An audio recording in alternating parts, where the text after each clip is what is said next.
স্মৃতিসৌধ আঁকার ভিডিও দেখার জন্য সবাইকে স্বাগতম।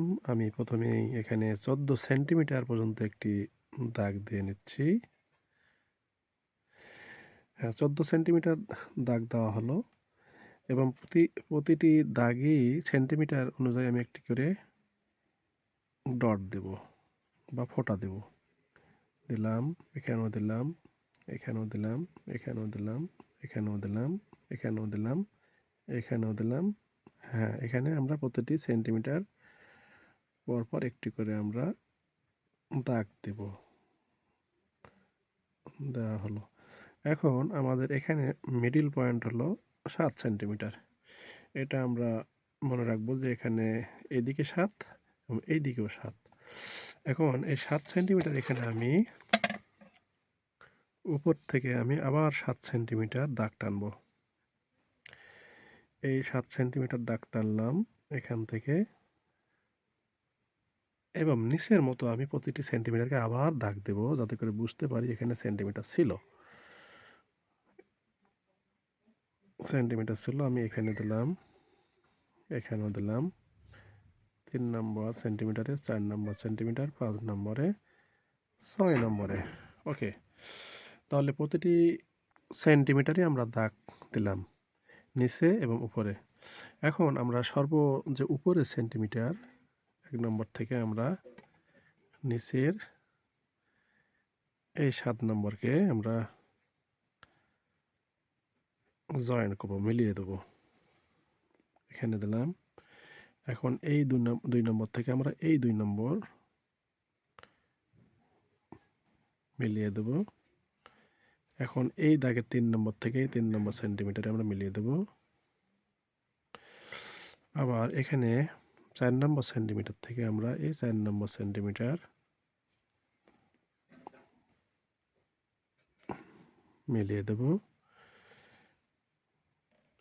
এই 5 থেকে আমরা এই 5ও মিলিয়ে দেব।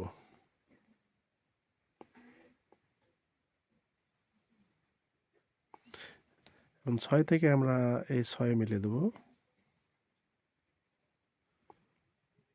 সর্বশেষ এই 7 নম্বর থেকে আমরা নিচের যে 7 নম্বর সেটিও মিল করে দেব। হ্যাঁ, এখন আমার এক সাইডের কাজ কমপ্লিট হলো।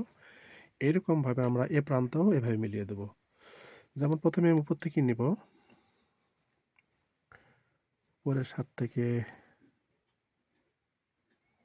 এদিকে 1ও বলতে পারো, 7ও বলতে পারো।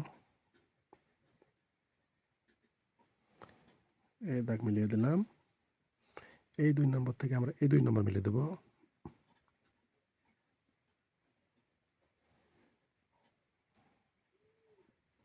এই 3 নম্বর থেকে আমরা এই 3 নম্বর মিলিয়ে দেব। আবার এই 4 নম্বর থেকে আমরা এই 4 নম্বরও মিলিয়ে দেব।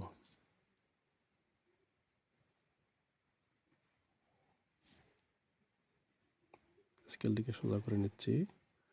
হ্যাঁ, আবার এই 5 নম্বর থেকে আমরা এই 5 নম্বরও মিলিয়ে দেব। মিলিয়ে দেব এবং এই 6 নম্বর থেকে আমরা এই 6 নম্বর মিলিয়ে দেব।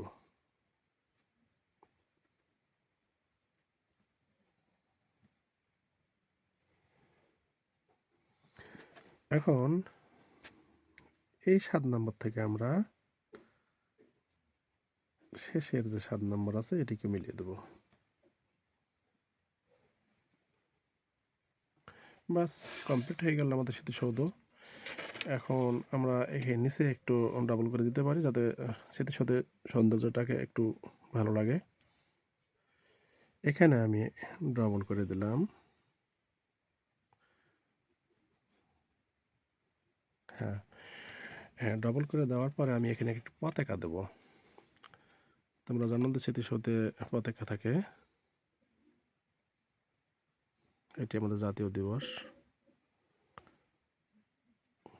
বিজয় দিবসে বিভিন্ন প্রোগ্রামে স্মৃতিসৌধ আঁকার যে কম্পিটিশন হয় সেখানে এভাবে আঁকাতে পারো। আমি পতাকার স্ট্যান্ডকে তৈরি করলাম। এখন এখানে পতাকা আঁকবো। তোমরা জানো যে বাংলাদেশি পতাকার চারিদিকে সবুজ হয় এবং মাঝখানে লাল হয়। এই গোলবৃত্তটি আঁকালাম। এখানে লাল দেবো, এখানে সবুজ দেবো। পতাকার বৃত্তটিকে আমি লাল রং দিয়ে দিচ্ছি।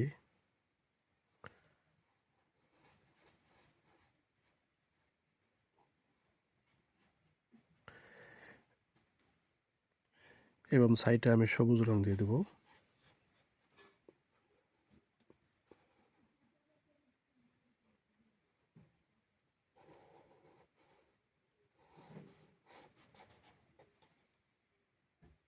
পতাকাটি আঁকা হলো।